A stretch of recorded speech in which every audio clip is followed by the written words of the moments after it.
All right. Awesome. Hi, Cassie. I'm Marissa. Hi, guys. Hello. Perfect. It looks like perfect. I was going to say go back one. Well, welcome everybody that is joining us today.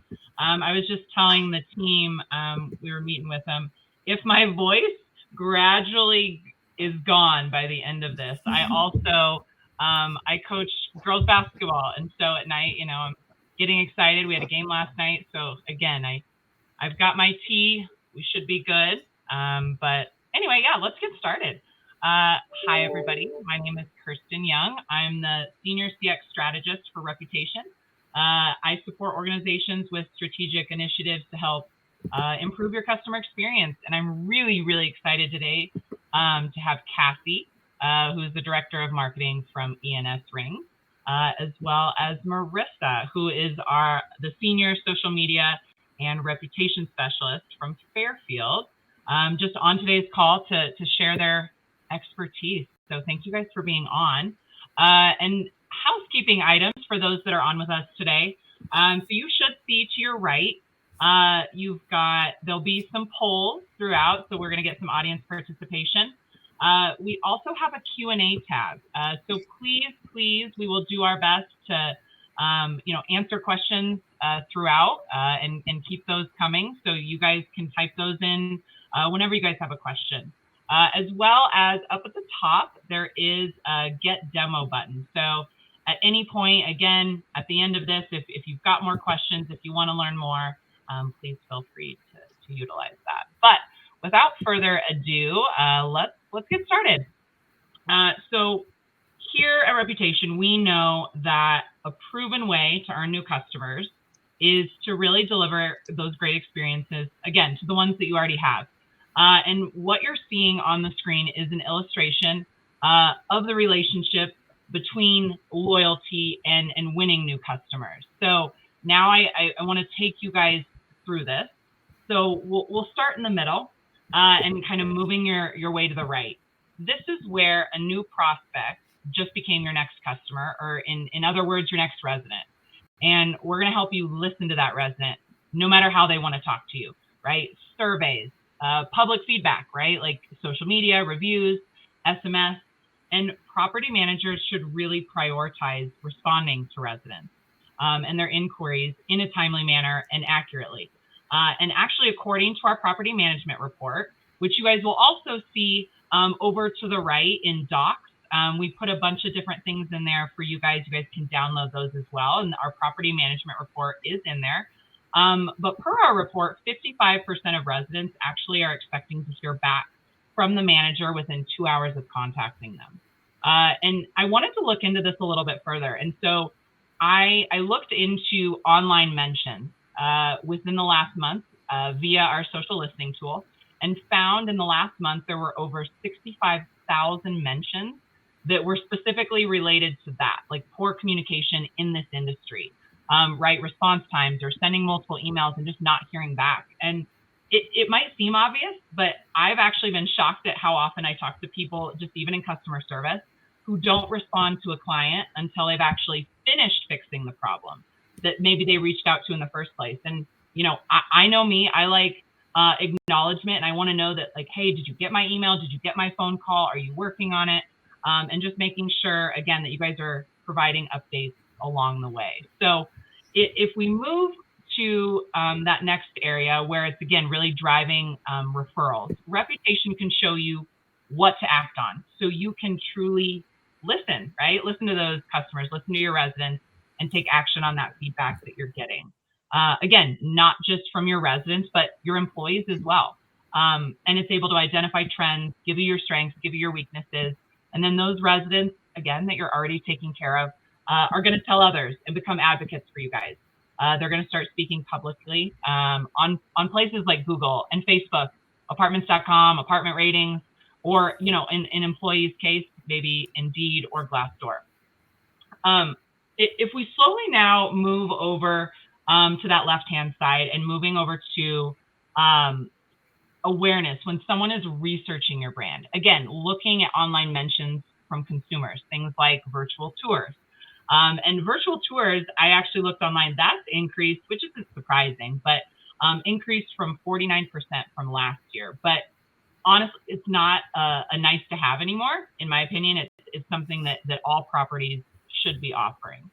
And when brands, when you guys are responding to your online reviews, or you're offering to resolve an issue that's flagged, in a negative social post, for instance, it's really humanizing and building that trust with you guys. So, which in turn makes it more likely that they're going to choose you guys and choose you over the competition. So pairing that with accurate, right, up-to-date business listings, maybe some integrated messaging, Google Chat, all of that's allowing you guys to build your online reputation, generate more leads, and the cycle continues. But like I was saying earlier, I'm so excited to have Marissa and Cassie on today.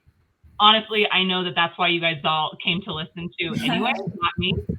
So Marissa, I wanted to start with you and your journey with reputation. So Marissa, I'll kick it over to you. Yeah, absolutely. Thank you, Kirsten. So my name is Marissa, and I am the senior social media specialist and reputation specialist, at Fairfield. And I've worked in this field for about 7 years now. I started on site.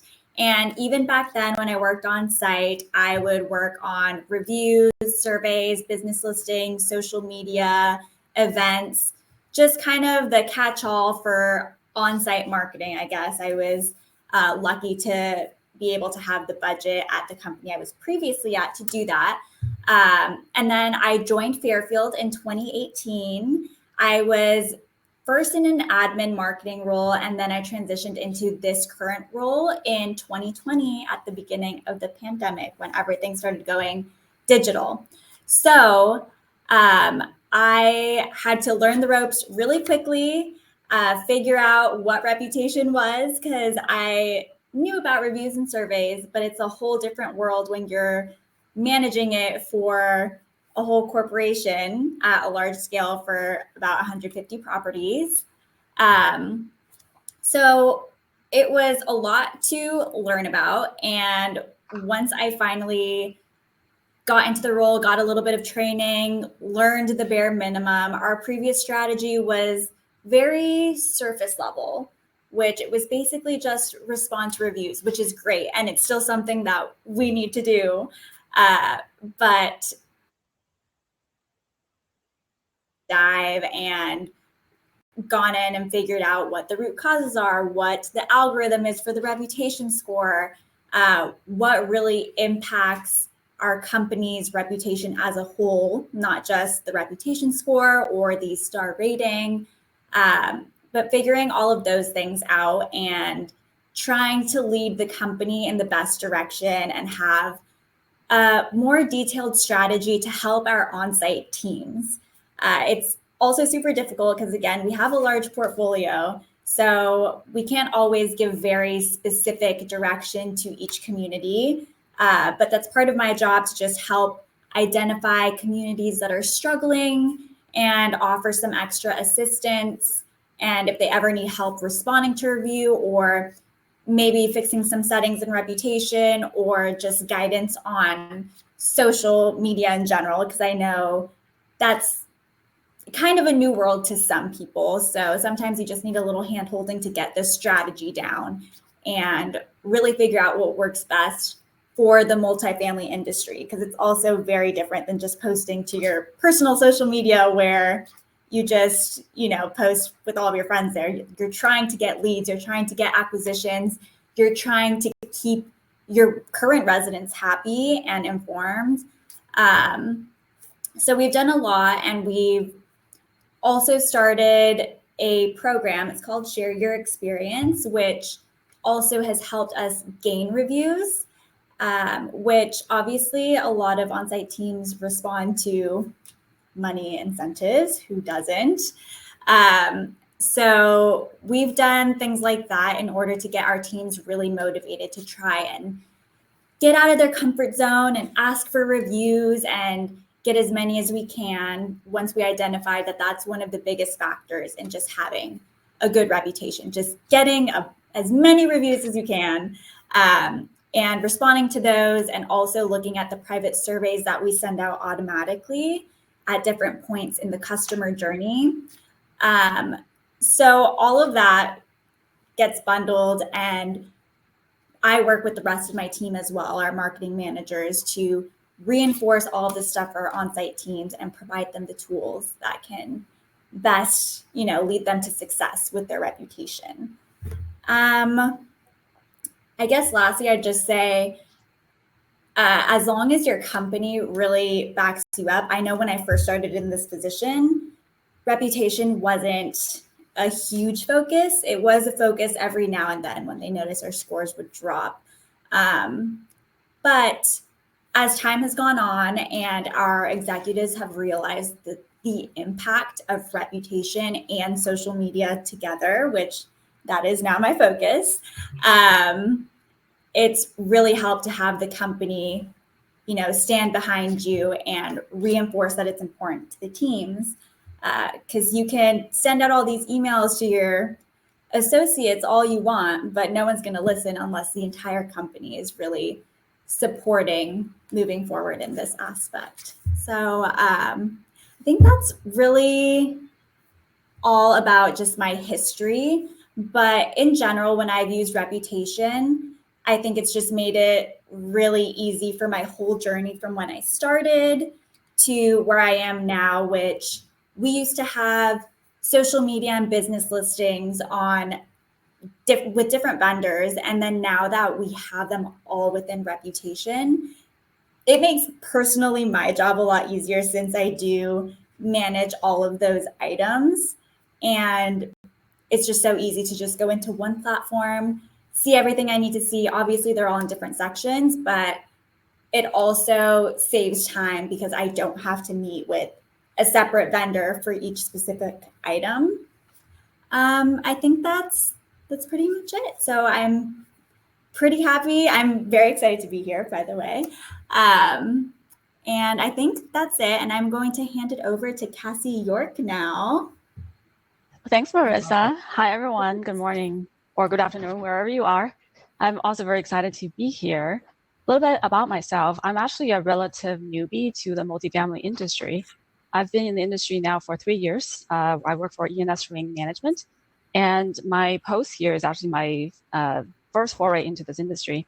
Prior to that, I spent more than 10 years in financial services, but always in marketing.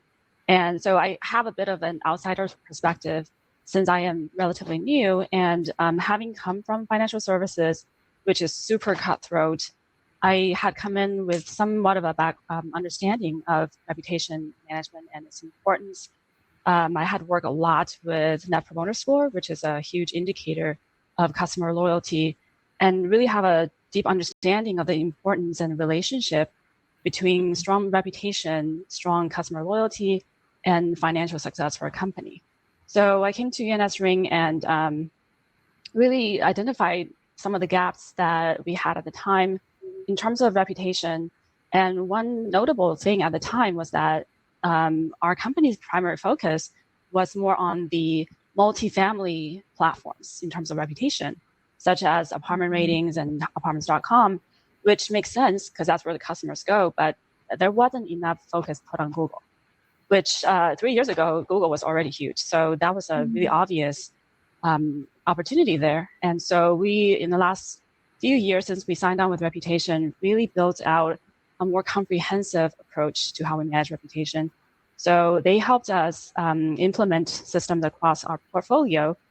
And also we put a lot of focus on Google and provided a lot of training for our properties and really opened their eyes about tapping into the silent majority, right? Because, and I'm sure you can all relate, is that, in your everyday life, when you're interacting with businesses, you're happy, you're satisfied, but are you really going to leave a review? Myself, I'm not going to bother, right? Like unless you blow me away or you really make me mad, then I'm going to tell everybody under the sun about you.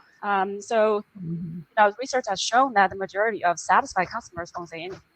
And so that's a huge missed opportunity to really create awareness, drive our brand, help with SEO.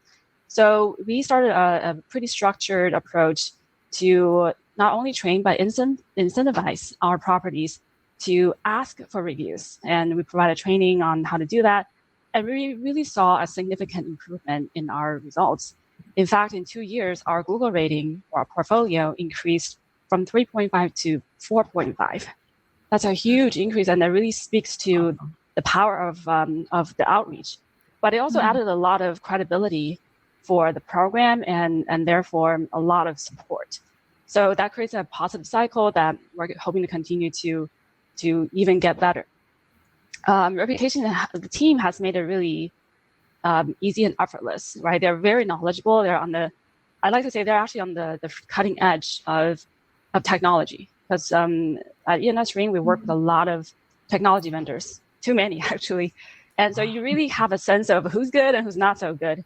And my personal experience with working with Reputation has been really positive because they're very forward thinking, and sometimes they'll educate me, right, on new technology, new developments that are out there. That's really helpful to doing my job.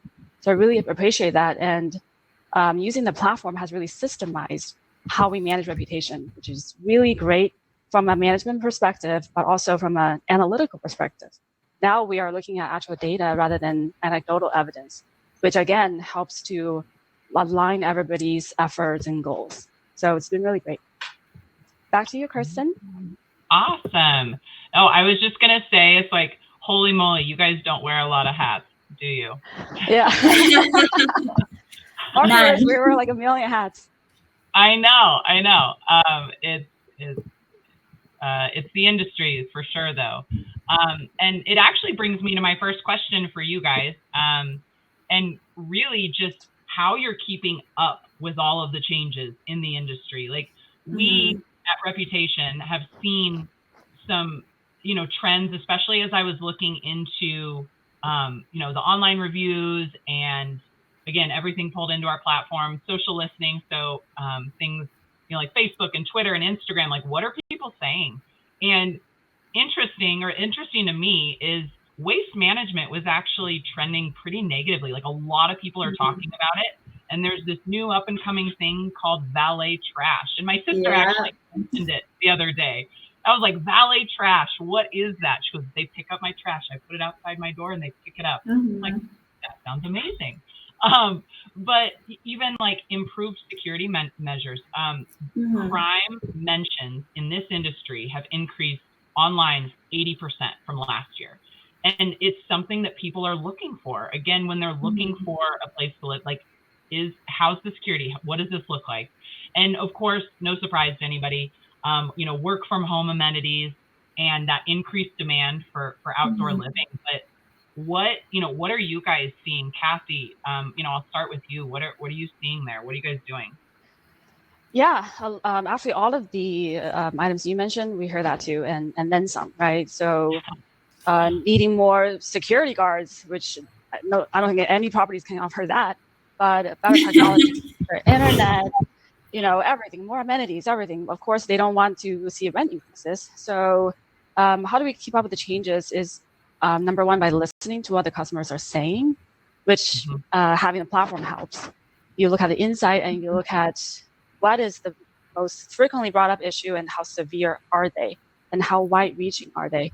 Because at the end of the day, we are faced with so many competing priorities and challenges. And some things we just don't have control over. Crime rates, we do not have control over. So we try to focus on what we have control over and try to find a balance between serving the customer's needs and financial feasibility and how long it's going to take to achieve that. And so we really try to listen and align that with business decision making. So one of the, of course, we try to go after the easy wins, low hanging fruits. So as you mentioned, working from home has been a huge trend since the pandemic. Now it's reversed somewhat now, but still, I think the expectation for better technology is certainly elevated now. So during the pandemic, we did have to pivot very quickly, just I'm sure like every one of you. So we had to quickly introduce virtual tour platforms that we didn't really have well established. And so one of the things that we really had to do was to implement quickly. We had to quickly find a vendor that can deliver that great experience, quickly train, quickly adopt. So we implemented that with found a vendor called WillLink, wonderful. And they also do like video, make it very easy for the on-site team to create videos property. Another thing was we brought our fitness center for certain properties that had the space outside. So we made a outside fitness center that helps mitigate the frustration for our residents to be locked up all the time. And some of these things are short term and some of them are not, earth shattering. But what was important was showing and demonstrating to the residents that number one, we hear them and we relate and understand their pain points and demonstrate that we're making efforts wherever we can and really try to communicate that, which helps create transparency, but also help build a goodwill. And if they're really pleased, they'll give us a shout out on social media and Google, things like that. No, and that I love the outdoor piece. That also was something that a lot of people mentioned. I mean, not just outdoor spaces, but working out outside is huge. And Marissa, how are you guys keeping up with all of this? So as much as I hate getting spam in my email, I do appreciate all of the reports that different vendors send me, whether they're actually our vendor that we work with or not. I do happen to subscribe to a lot of just multifamily blogs and stuff like that. And so I get emails to just inform me of trends and stuff like that.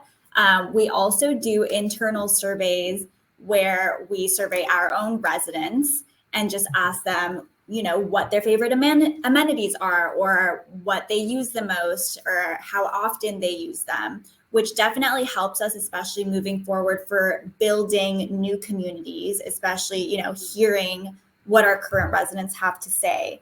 So we try to use that a lot for building in the future. And when it comes to our current residents, we also look at those surveys and think of, okay, what do we need to pay more attention to? Especially, this is one of my favorite things that I have to give a shout out to. The Experience Insights tab in Reputation gives you just all of the good things people say, all of the bad things, gives you a good quick snippet. So I like looking at those things whenever my team is asking for my insight, because obviously people are writing about these publicly in reviews.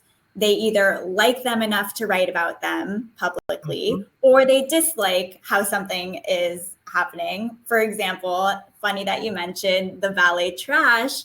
I know when we started adding those to some of our communities, it was not a fan favorite, but I know it does take some time to get used to. So that's the kind of input that we take into consideration, where if it's a property that has a bunch of units, valet trash might not be the best solution because, people have to put out their trash at a certain time. And then people write reviews saying people's trash are always in the hallways, blah, blah, blah. But some communities absolutely love it. So it just depends. And you really have to listen to what they're saying. We also try to just pay attention to the technology aspect of things and try to just be ahead of the game. Like Cassie mentioned, we also use RealLink. When the pandemic started, we have a pipeline that goes out 2 years on our technology. We just can't always fit it into our budget for a certain year. But we also had to do self-guided tours, which we honestly didn't think we were going to fit into our budget until 2021. But then once the pandemic happened, we were well, we have to do it now. So luckily, gaining flexibility has helped us stay up to date and stay up with industry when we can. Yeah, no, it's all about staying flexible and to your guys' points. And it's really listening to what your residents want. And the valet trash, my sister also, she's I love it. But she goes, if I go buy something, I can't put a box outside by the trash bag, or I don't know. There was all these different nuances. So that's funny. So now, speaking of listening, I want to hear what you guys in the audience, we want to hear what you guys think. And what you guys are doing. So what are you guys doing specifically to attract new residents? Again, is that additional ad spend? Is it, just community updates or even updating amenities? Is it a stronger social presence, right? And that's going to pop up in your guys' poll tab. You guys should have gotten like a little pop-up to vote. So please do that. And we'll be able to see live kind of what's coming in for that. So let's see. It looks like, all right, ad spend, social presence. Oh, ad spend. Okay. I think looks like. Oh, social presence as well. Cassie and Marissa, what are you guys thinking of this? I am definitely have to lean towards the social presence just because I think that that's where everything is moving towards. Again, just digitally, it's so easy to access things at your fingertips. And a lot of communities may not even have social media yet, but that's just something where like our construction team makes such beautiful communities. Mm-hmm. And all we have to do is just spread the word, let people know, which that kind of goes hand in hand, I think, with ad spend, because you can spend on social media ads as well to really get that out there. And also the obvious reviews. I always look at reviews for everything. And even if you're going to a restaurant and when you're choosing somewhere to live, you just want to know, even if the reviews are negative, just like, can I deal with the negative that people are mentioning? Yeah. So just those two things I think are super important. Social media, ad spend kind of goes into that in my head at least, and reviews. Yeah, no, that was the winner. And we can, if we want to close that up, and really, I tend to definitely agree with that. And really things like attracting new residents, specifically like faster Wi-Fi, work from home stations, right? Mm-hmm. The outdoor living spaces, the security that we talked about, and then really digitizing their experience. The online portals for like maintenance and paying rent and things like that. So I know, Marissa, we heard from you kind of, again, from the acquisition perspective, what you found to be like the best ways to attract new residents. But Cassie, what have you guys found to be the best way? Yeah, I definitely agree with Marissa on the importance of social media presence, because that is relatively lower cost, right? And it has so much reach, and it's also so integrated into everybody's lives. Definitely agree there. We did see some ad spend increase, although not massive, which has been really fortunate. Really try to be as efficient as possible with our ad spend. But one other element I would add is optimizing the quality of the ads, which can be overlooked in some instances. When I first joined the company, it was my huge focus to really elevate the quality of the ads, which creates alignment of the property's image. Our property portfolio happens to be concentrated in Southern California, and a lot of older but really lush garden style communities that are just really different from the rest of the competition. So we really honed in on that differentiation and highlighted it. And we invested in quality photography, videography, and other creative ways of presenting the imagery, because images really sell, videos sell. They tell a story that are more effective than words. So we really spend a lot of energy making our properties just look spectacular without setting an unrealistic expectation, right? So you just want to give a fair representation that's optimal, but also still truthful. And also ensuring that the voice, the tone, everything across all channels is cohesive, consistent, and really driving home the consistent message about the brand. So that's the additional element I would add. Yeah, and we actually ended up getting a question that came in when you guys were talking. And you guys were talking about social, which it totally makes sense. What are you guys seeing? Like, what types of social media posts are seeming to get like the most traction? We're not having a lot of success in this area. Do you guys have anything there? I'll go first because mine's probably going to be much shorter. For us, very brief. For us, the types of content that gets the most traction is anything that is more personal about our team or our community. We try to beef up the content as much as possible. We have a very small team, so we do work with a business partner to do that. And they try to make the content varied and interesting, but it's pretty obvious it's not as authentic and personal as the content that we post for our teams. And so you can see a huge difference in the amount of engagement. So here's to you, Marissa. Yeah. So I definitely agree. People like seeing more personal items. So residents love seeing pictures of themselves. I always just recommend having people in the photos. That always performs better, no matter what.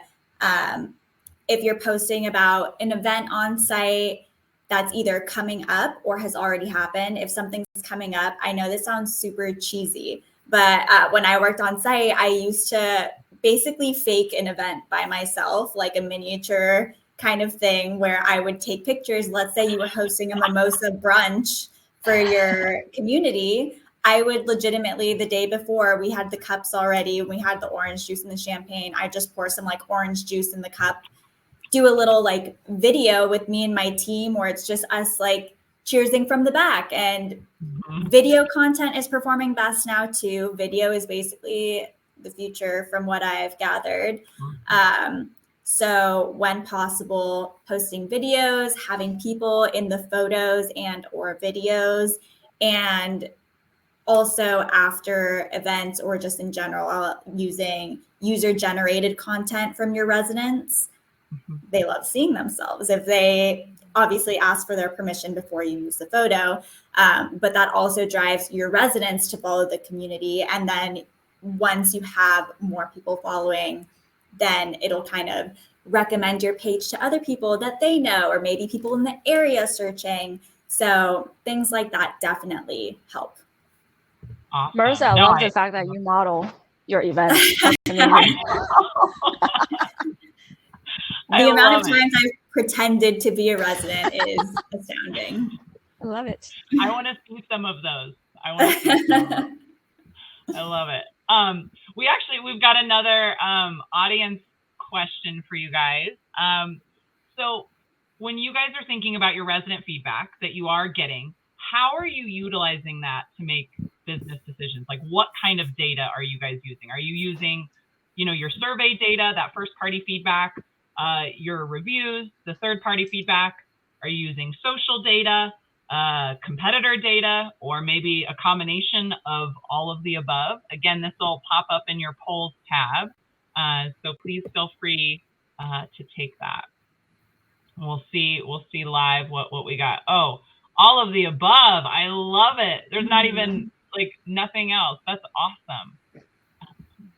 That was that's everybody. Like we can, that's a wrap. Done and done.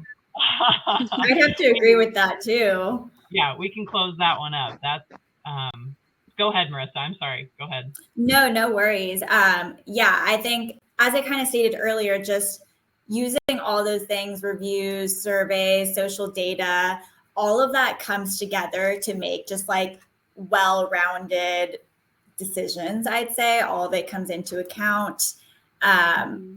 Once you analyze it, and just obviously, again, going back to budgets, you can't always, spend on everything you want to.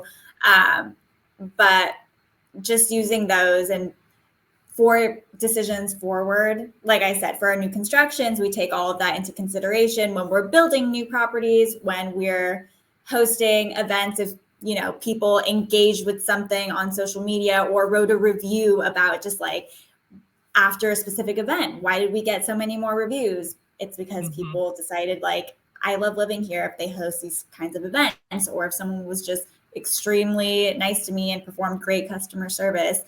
All of that just comes together and helps the customer experience as a whole. Yeah, no, I love it. And Cassie, again, how are you guys utilizing your resident feedback to drive business decisions? Yeah, I definitely agree with the group that you have to use all of the data that's available to you. And then in addition, we also really try to pick the brains of our on-site teams. I feel like they also offer additional insight and context that are not always necessarily there in the resident surveys and reviews. Sometimes the negative reviews and surveys are really helpful in identifying maybe recurring issues, but you don't always get the full story. So whenever we get negative reviews, especially one that's particularly severe or a specific topic, we always reach out to the manager and ask them for more context. And through that communication actually have helped us come up with solutions for certain recurring problems. So as I mentioned, our property have a lot of garden style communities. And one of the issues with that is because of the really lushness, also the really winding paths, it is a challenge to navigate the community. And the directional signage is not optimal at all of them. So it's a challenge for delivery people to find where they're going. Food delivery, Amazon delivery. And despite our best efforts, sometimes the delivery people will leave packages at random spots on the property, right? And that becomes a huge problem, and residents complain about lost packages. It's just really bad all around. So separate from, contacting Amazon, one of the solutions that we talked about, through discovery with our team is that we need better directions. But of course, signage is very expensive.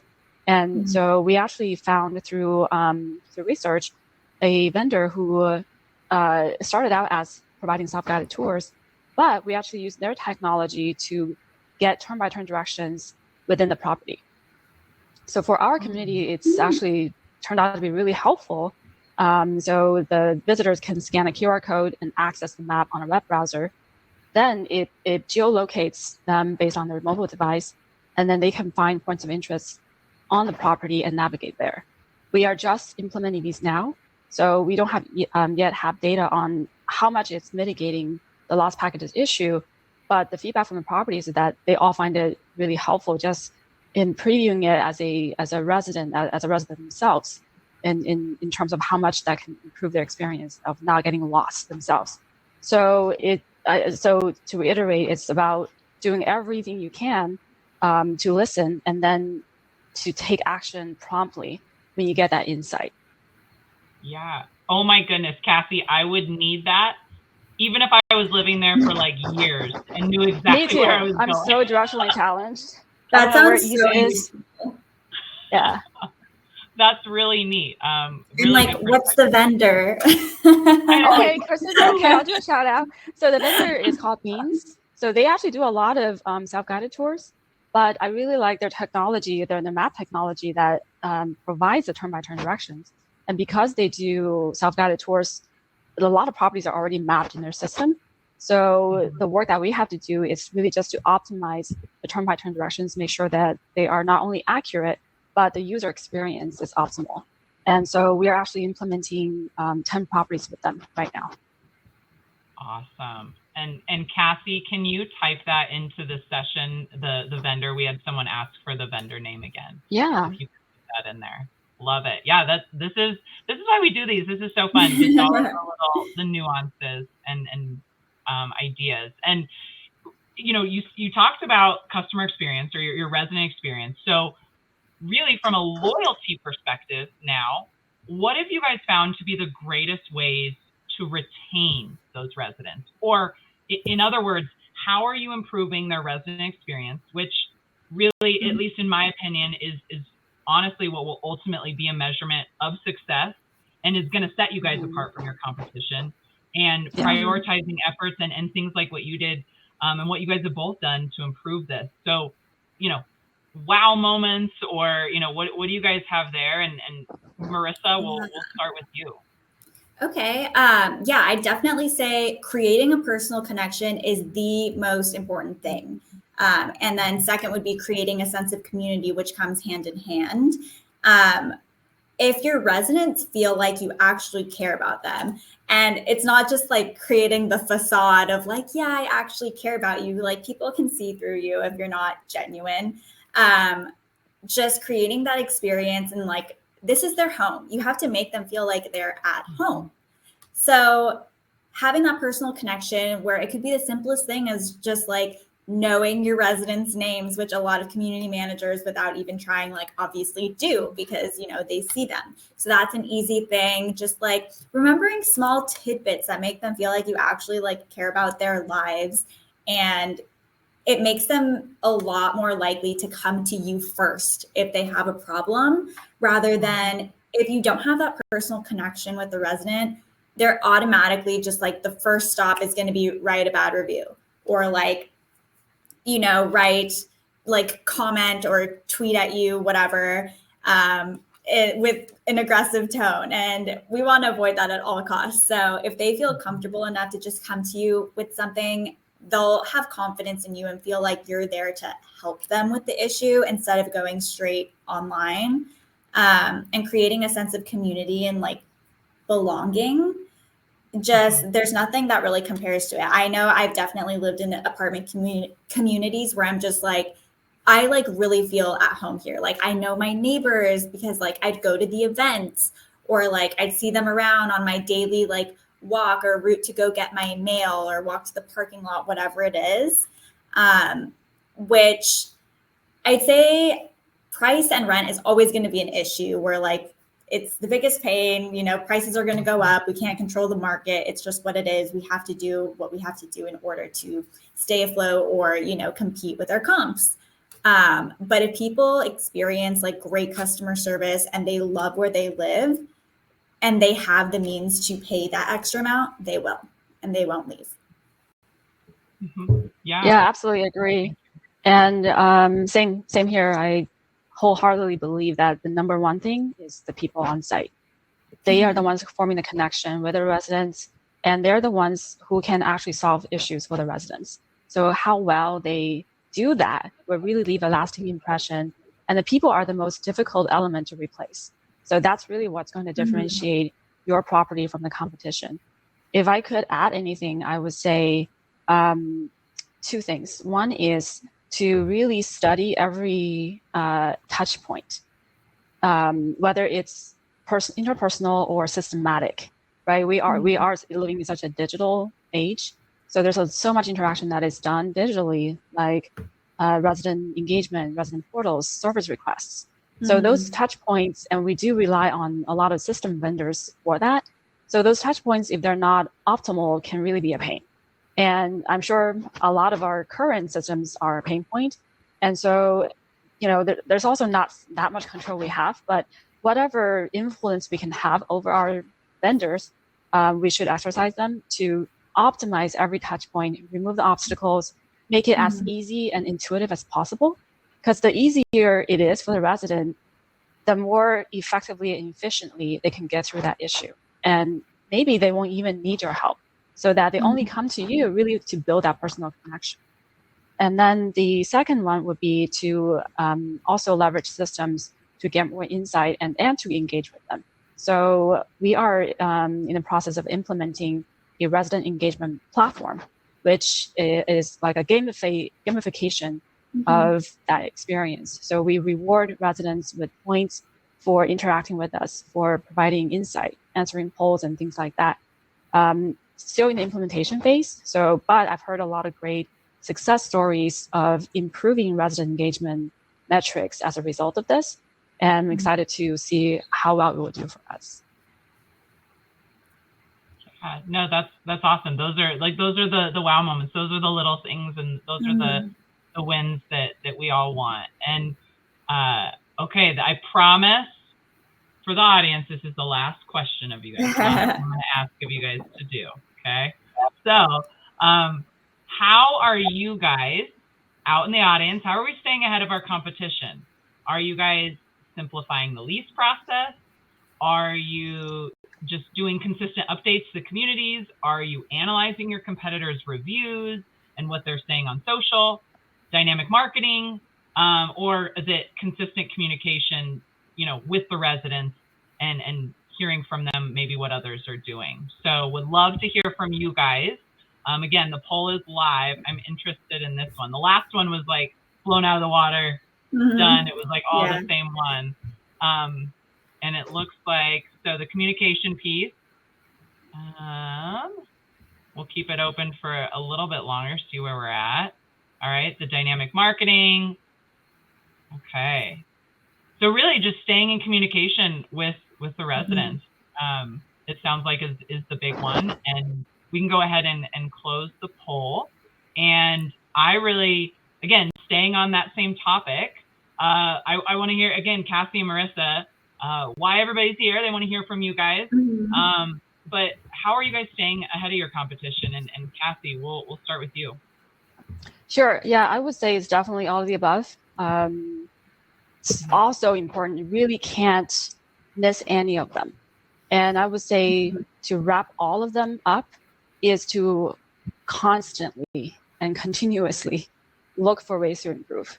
Challenge yourself, disrupt yourself. I know that sounds like a cliche, but it is so important. And I'm a firm believer of when you are in the forest and you're being chased by a bear, you just have to outrun your friend. So we just need to do better than our competition. We don't need to do the best because that's really expensive and it takes so much effort. We just need to do better than your competition. And you just do need to outrun your friend and you're fine. Yes. Yes. Oh, that's awesome. Marissa, what about you? Yeah, well, I actually want to piggyback on what Cassie had said earlier when she was talking about the customer experience and simplifying that. I think that's definitely one of the most important things for staying ahead of your competitors, where especially for us, the customer journey and just simplifying it, where it's from, the traffic acquisition on the website to then getting to our website, then touring, signing a lease, moving in. And then while they're there, that's also part of the customer journey of, submitting a service request or whatever other concerns they have, all the way up until a pre-renewal, moving out, hopefully never moving out because we want to keep our residents. But I'd say that's super important. And kind of going back to what I said earlier about just keeping up with technology and being open and flexible to trying new things out, where I'd say a lot of the times, people cold call us in our emails and they're like, hey, want to check this out? And sometimes, right away, it's just not the right fit or they're reaching out to the wrong person. But other times it's kind of intriguing. You're like, okay, I'll take a call and see, where I don't think the answer should always be no. Like, you need to know at least what's out there, at least what your options are, and just being open to it and being able to go with it. For example, when we were in COVID and we just started that out and we had to figure all these things out, like at the, snap of your fingers, and just being open to things, but kind of taking that mentality forward as well. And not just saying like, okay, that was just an era of, something terrible that happened, but really taking all those learnings, doing things quickly and finding more efficient ways to just get things done. Absolutely. Yeah. And also I think since I am new to the industry, having been exposed to another industry, I think a really helpful way to not only improve yourself, but stay ahead of competition is to learn from other industries. I really often look at other industries that are highly competitive, like retail. So in our marketing messaging, I often reference to my team, look at how retailers do it, because there's so much competition. How do you make your messaging stand out? And then you look at the airline industry, you look at the hotel industry. They're all about strategically removing obstacles. Of course, airlines will deliberately make certain things difficult, such as financial gain. However, you want to study why they do what they do, and then see if you can translate what they do to what we do. And there's always ways that you can make small adjustments that can really make a huge difference in the user experience. I'll just quickly share one example of a project that we're working on. At our company, our move-in experience right now is not optimal. It's inconsistent between the properties, and the messaging is not great. So I really want to take control over that and systemize and streamline. So I'm actually developing a workflow using a forms platform called FormStack, where I'm intaking the customer information into the FormStack form and then outputting a standardized message. Of course, it's written in a way that's really natural and friendly, but the end goal is that the entire the move-in experience, in terms of the email communication, the communications that must go out to the residents, like here's your move-in requirements, and here's how you can schedule an appointment. All of that is consistent And the messaging is done by marketing so that it's well written, you don't miss anything. And ultimately, most importantly, it's written in a way that's really intuitive for the resident. So that's just one example of how we're leveraging technology to improve that user experience. Yeah, no, that's awesome, Cassie. And a question actually also came in while you guys, again, kind of talking about the customer experience. So they asked, let's see, my company has a new focus on customer experience. How do we find those quick wins? Like, where do we start? I would say I actually took this on last year, did something similar, that we built out a customer journey, which Kristen, you and David came to our managers conference and shared a lot of great insight. In my opinion, the best way to find where to improve is to look at your current experience and find the problems with it. And if you put yourself in the customer's shoes and you go through that experience exactly as they go through it in a really honest way, you will find a ton of issues. So then you document those issues and you look at the severity and the complexity. That will help you prioritize what you tackle first. Yeah. I mean, really, it's defining your vision, right? And yes, getting all the appropriate people involved. And then from there, which you guys have talked about, it's then measuring the gap. And then really, like, again, finding those trends, finding those quick wins, which is what they were asking about, and identifying that, listening to your residents, and then acting on that feedback. We actually, one example recently, one of our property management customers actually needed a way to specifically like stay connected to all of their customers who were messaging them from multiple different platforms, like from Facebook and just the SMS and all of that. And they actually they implemented Inbox so they could communicate from one spot with all of their leads and I was going to say my name, Kirsten, current customers, on things like, like the Google chat, Facebook Messenger, and that way it was all in one spot. So it's really, listening again, starting out with that vision, though, I think, Cassie, to your point, is exactly what you need to do. And I didn't know, Marissa, sorry if I stole your thunder. No problem. If you had anything you wanted to add to that question at all? I feel like you guys pretty much covered everything. Where, again, just customer journey, making it as simple as possible, the least amount of steps as possible, just making it easy on people, where, like Cassie's example of just directions and finding where to go, or implementing virtual or self-guided tours, where self-guided tours is something that like people have always kind of been interested in, but it was so new where no one knew how to implement it quickly. But now there's companies that just like help you through it, and giving the customer all that power just right at their fingertips, really convenient for them. That's a great example of just like a small change that can help convert leads, where like a lot of people have 9-to-5 jobs, which is when our offices are open and they can't make it in, or, their weekends are packed, whatever, they just have excuses. So it's simple things like that, just making it easier and more convenient for people to come in, take the tour, sign things online if they can, submit service requests online, contact you, and making your like contact us section an easy way to find. If it's not a service request, maybe they just want to contact you about something else. So just small items that goes into every part of the customer journey, where you just have to lay it all out, see like how many steps is required to find us online. How can we simplify that? Just, consolidating everything. Yeah. And meeting them where they are at that moment, right? And what each customer is going to have something different. And you guys, we see on the screen, it looks like another question popped in, but feel free. If you guys have any questions, you can. We can put them in the chat. You guys are more welcome to put them in there. And there's also a Q&A section. But let me look at this other one. Okay. We have a ton of data.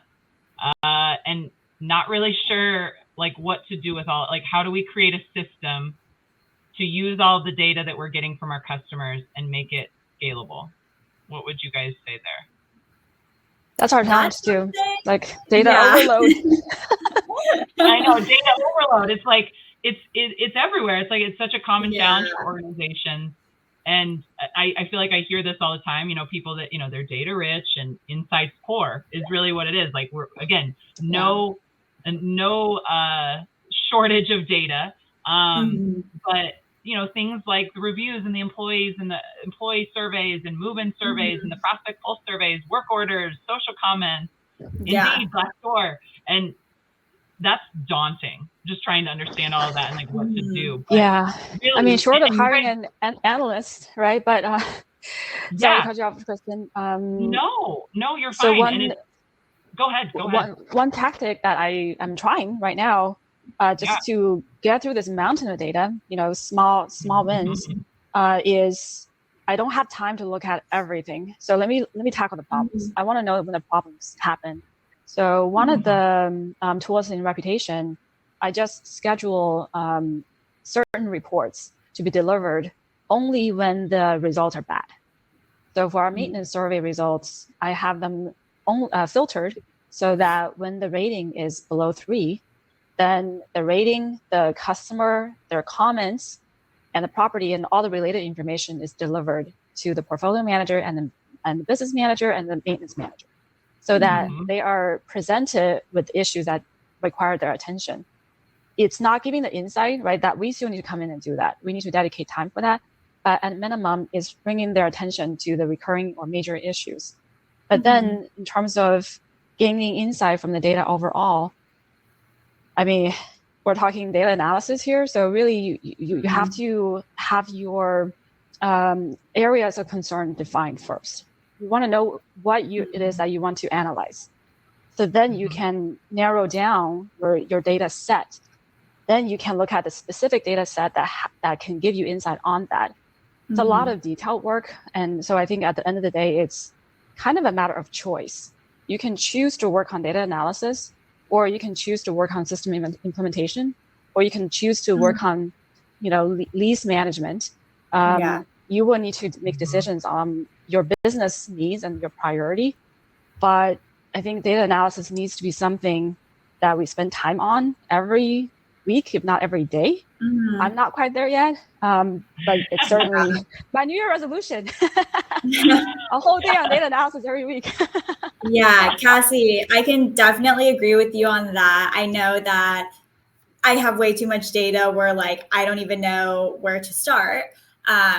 But one of the things I'm hoping, we've had actions and we just haven't quite set it up fully yet. So I'm hoping that will help us in the future just to, hold people accountable on action items, whether it's responding to a review or responding to a survey or making sure the survey was just handled in person, whatever it may be. That's at least for that section. And as for, I think, the rest of it, it's just like Cassie said, if there's a specific property that's having a problem, I'll go in and deep dive on that specific property. Like I mentioned earlier, the experience tab, the insights tab within that, that's like my saving grace lately. I'm obsessed with it. So just, figuring out what you're trying to measure. Are you trying to figure out what people are saying, what the issues actually are? Or are we trying to analyze like our relationship with a specific customer because we're not sure if we've responded to them in the right manner, or how the relationship went downhill if suddenly, this person that, we used to get along with is suddenly saying we're the worst customer management, people to exist. So it just depends on what you're analyzing and going in there and, like I said, experience insights. Go in there, figure out what the problem is. It's perfect. And, pass it along to the on-site teams and, make sure, and the regionals, to make sure that it gets taken care of. Yeah. And I want to, wrap this up by, first off, Cassie, Marissa, thank you so much. I learned from you guys today and so appreciate you guys being on with us and sharing your experiences with us and best practices and what you guys have done outside of that. I love it. If you guys have, again, there were some additional questions in there. please, feel free to click on that Get Demo button and get those questions answered. But we will follow up to any of the other ones. There's the Docs tab. You guys can get the things that are in there as well. But thank you guys again for joining us, and hope you guys have a great rest of your week. Thanks, Thank you very much. everyone. Yep. Bye, guys. Bye. Bye.